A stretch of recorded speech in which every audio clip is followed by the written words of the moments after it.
Evet dostlar, şu anda çok güzel bir ortamdayız.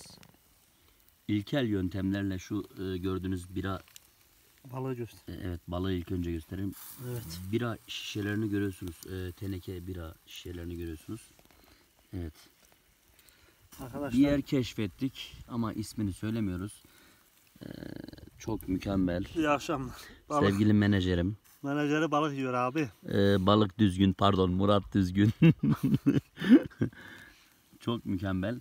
Ben de isterseniz, görmek isterseniz Murat abi beni bir göstersin. Dur. Murat abi. Bir göster bakayım. Taner Maceran. Merhaba. Arazideyiz. Çok güzel ya. Ortam güzel. Serdar Bey var. Sağ olsun. Balıkları o tuttu. O olmasa biz tutamayacağız biliyorsun. Ver bakayım, kurban olayım. Evet, görüyorsunuz. İlkel yöntemlerle şöyle balığı bira tenekesine yatırdık. Bazılarını kuşburnunun ne derler, dalına. Çubuk.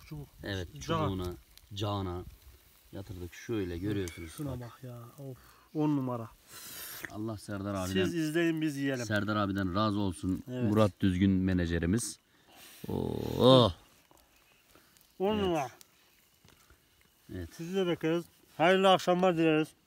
Kendinize iyi bakın. Bir dahaki belgeselde görüşmek üzere. Çok güzel ya. Şuraya bak ya.